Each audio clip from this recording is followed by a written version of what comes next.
Hi friends, welcome to my channel. ఈరోజు వీడియోలో మనం సాక్షాత్తు శ్రీ మహాలక్ష్మీదేవిచే చెప్పబడిన మార్గశిర మాస లక్ష్మీవార వ్రత పూజా విధానం గురించి ఈ వీడియోలో మనం తెలుసుకుందామండి. అంతేకాకుండా మార్గశిర మాసంలో స్త్రీలు ఎటువంటి నియమాలు పాటించాలో కూడా మనం చాలా క్లియర్గా ఈ వీడియోలో తెలుసుకుందామండి. ఒకనాడు నారదుడు పరాశరుడు త్రిలోకాలు సంచరిస్తూ సేద తీరటానికి భూలోకంలో ఒక గ్రామానికి చేరుకున్నారు. ఆ సమయంలో ఆ గ్రామంలో 4 వర్ణాల వారు ఇళ్లను ఆవు పేడతో అలికి ముగ్గులు వేశారు.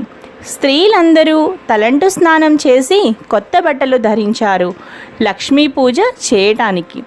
4 వర్ణాల వారు కలిసి ఒక చోట చేరి లక్ష్మీదేవి ప్రీతి కొరకు గానం చేస్తుండగా వారి భక్తికి ఆశ్చర్యం చెందిన నారదుడు పరాశర మహర్షితో, మహర్షి, ప్రజలంతా కలిసి ఇంత ఆనందంగా చేస్తున్న ఈ పూజ ఏమిటి? నాకు ఈ పూజ గురించి తెలుసుకోవాలని కుతూహలంగా ఉంది అని అనగా, ఈ పూజ గురించి వివరంగా తెలియపరచండి అని అన్నారు. గురువారం చేసే ఈ పూజను లక్ష్మీ పూజ అంటారు. సంవత్సరానికి ఒకసారి వచ్చే మార్గశిర మాసం ఈ పూజ చేయడానికి శ్రేష్టమైనది, లక్ష్మీదేవికి చాలా ప్రీతికరమైనది అని పరాశర మహర్షి నారదుడికి తెలిపారు. నారదుడు, మహనీయ, ఈ పూజను ఇంతకు ముందు ఎవరైనా చేశారా? చేస్తే ఎవరు చేశారో వారికి ఏ ఫలం కలిగిందో తెలియజేయండి అనగా పరాశరుడు కథ చెప్పడం మొదలుపెట్టారు.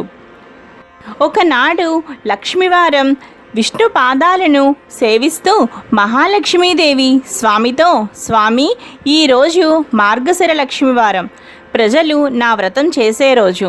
మీరు అనుమతిస్తే నేను భూలోకానికి వెళ్ళి నా వ్రతం చేసేవారిని అనుగ్రహిస్తాను అని పలికింది. విష్ణుమూర్తి సరే అనగా సర్వాలంకృత భూషితమై భూలోకానికి పయనమైంది లక్ష్మీదేవి. ఒక ముసలి బ్రాహ్మణ స్త్రీ రూపంలో విష్ణుమూర్తి ఒక ఇంట్లోకి ప్రవేశించాడు.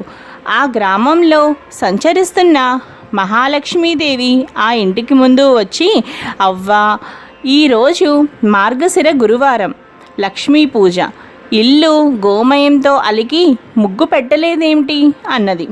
అప్పుడు ఆ ముసలి స్త్రీ, అమ్మా, ఆ వ్రతం ఏమిటి, ఎలా చేయాలి, నువ్వు చెబితే నేను కూడా చేస్తాను అని అడుగగా మహాలక్ష్మి మందహాసంతో ఈ విధంగా పలికింది.